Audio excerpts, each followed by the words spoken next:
मोर मुकुट तेरे शीश पे सोगे,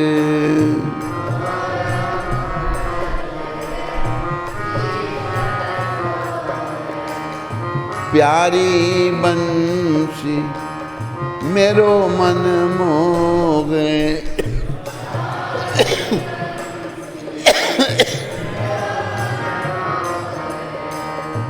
देख छवि बलिहारी मैं जाऊं, देख छवि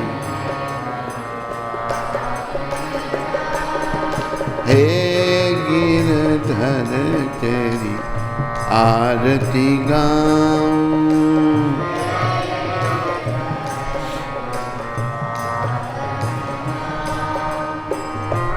चरणों से निकली है गंगा प्यारी,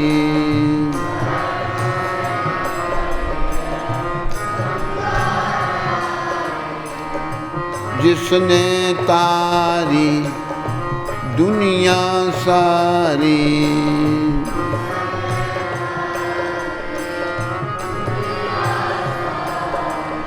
उन चरणों पर शीश झुकाऊं, उन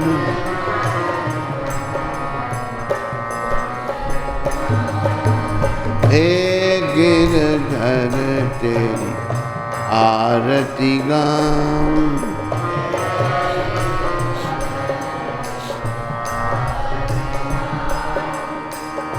संग सोगे वृषभानु दुलारी,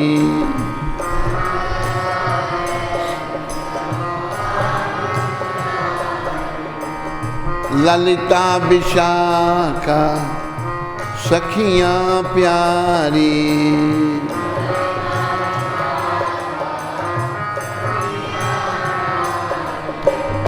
युगल छवि के दर्शन पाऊं,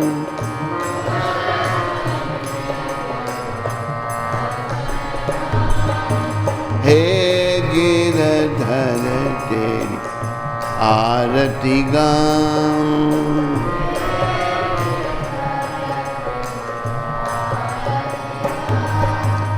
व्यास दास के नाथ आप हो,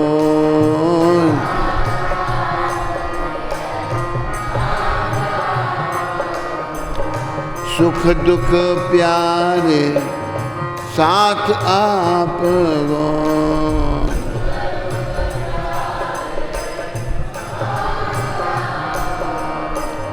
वास सदा वृंदावन पाऊं,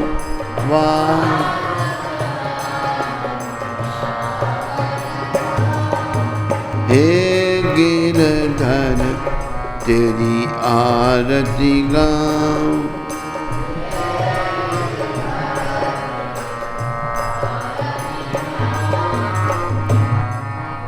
बोलो गिरधर भगवान की, बोलो मोर मुकुट बंसी वाले की, बोलो राधा मदन मोहन भगवान की, बोलो राधा गोविंद भगवान की, बोलो राधा गोपीनाथ भगवान की, बोलो राधा गोकुलानंद भगवान की, बोलो राधा श्याम सुंदर भगवान की, बोलो राधा दामोदर भगवान की। आज रविवार 19 जुलाई,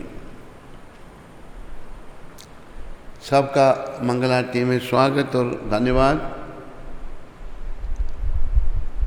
श्रील प्रभुपाद शिक्षामृत। रोना एक महान दिव्य सुख है, वे मंद बुद्धि इसे नहीं समझ सकते। श्री चैतन्य महाप्रभु बस रोते रहते थे, वह प्रेम है, वे इसे नहीं समझ सकते कि रोना कैसे सुखद हो सकता है। वह मायावाद है। भगवान के भक्त भगवान के इस विरह में रोते हैं, प्रभुपाद कह रहे हैं यहाँ पर। और महाप्रभु जो हैं हर समय उनकी आंखों से आंसू बहते रहते थे। पर जो लोग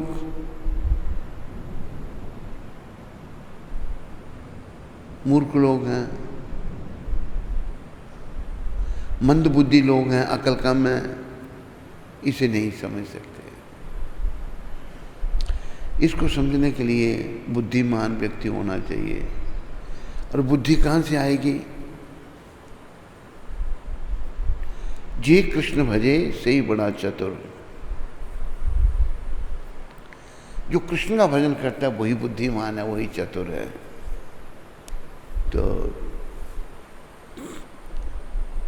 प्रभुपाद फिर आगे कह रहे हैं, इसे नहीं समझ सकते हैं कि रोना कैसे सुखद हो सकता है। यह मायावाद है। मायावाद मतलब जो भगवान के शरीर को माया का बना हुआ कहते हैं। हमारा शरीर ये माया है। जन्म हुआ, बड़ा होगा, संतान आदि उत्पत्ति करेगा, कि जैसा रहेगा, वृद्धावस्था को प्राप्त होगा, मृत्यु हो जाएगी। ये हमारे शरीर का हाल है।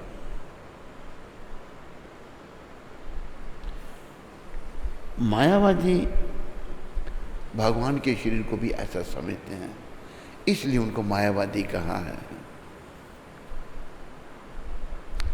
तो मायावाद जो है, मायावादियों का बड़ा खंडन किया महाप्रभु ने। उन्होंने कहा कि मायावादी कृष्ण रे अपराधी।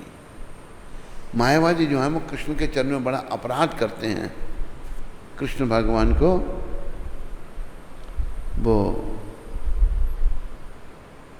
नहीं समझ पाते हैं। कृष्ण को समझने के लिए भक्ति, नब्दा भक्ति, बस श्रवणम कीर्तनम विष्णु स्मरणम पाद सेवनम अर्चनम वंदनम दास्यम साख्यम आत्मनिवेदनम।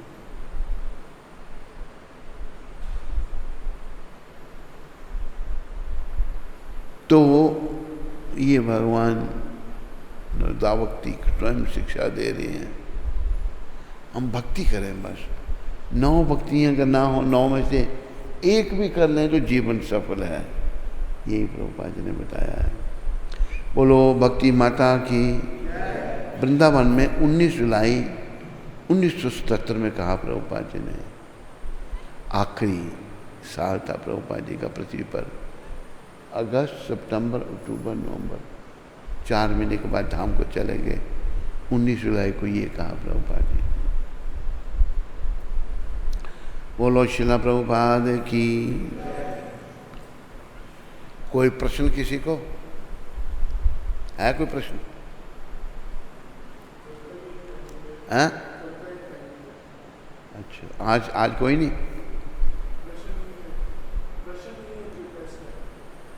अच्छा,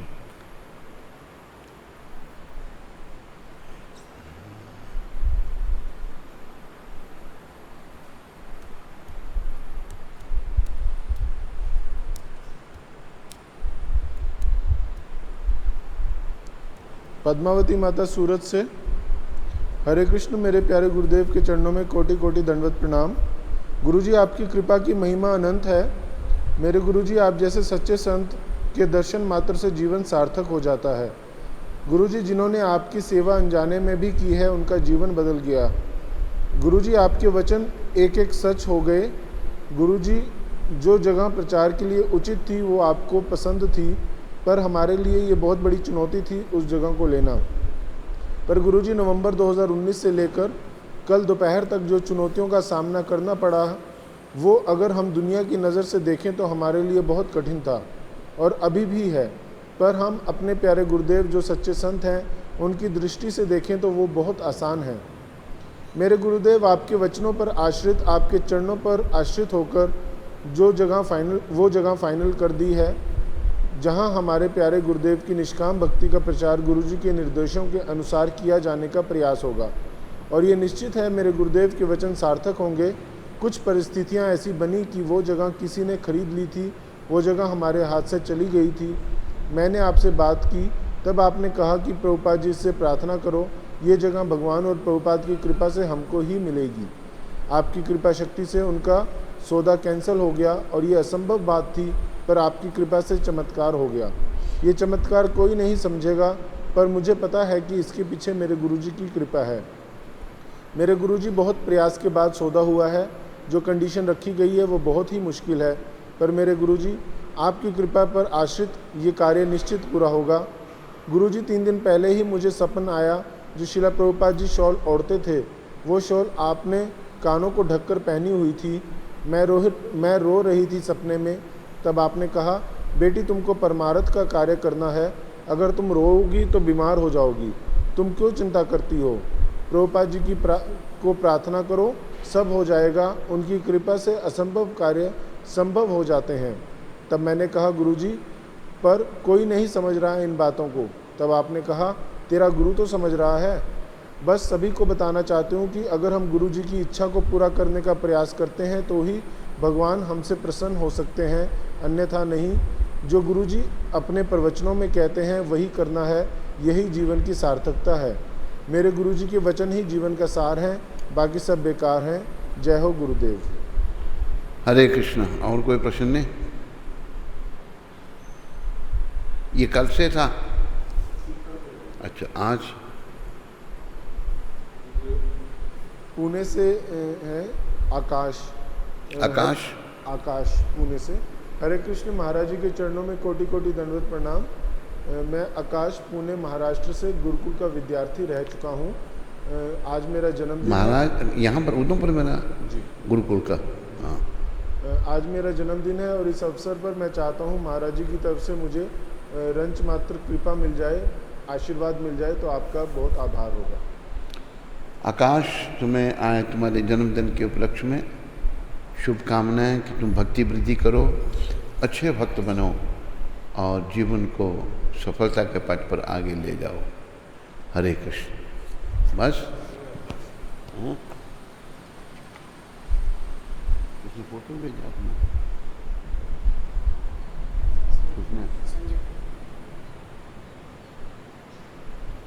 हरे कृष्णा।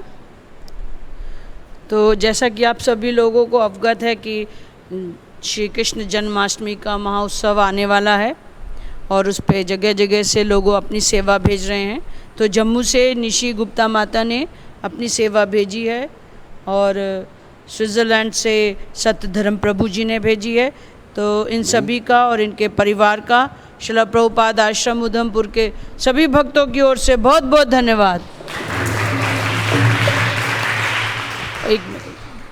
और उधमपुर से विनोद शर्मा जी ने स्टूडियो के लिए अपनी सेवा भेजी है, तो उनका और उनके परिवार का शिला प्रभुपाद आश्रम उधमपुर के सभी भक्तों की ओर से बहुत बहुत धन्यवाद। हरि बोल।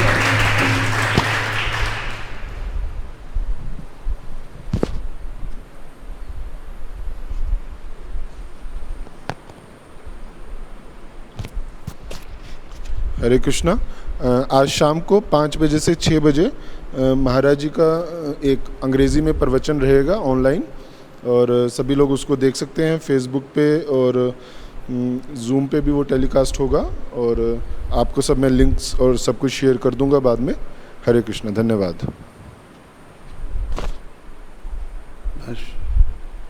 स्कंद पुराण में तुलसी देवी की प्रशंसा इस प्रकार की गई है।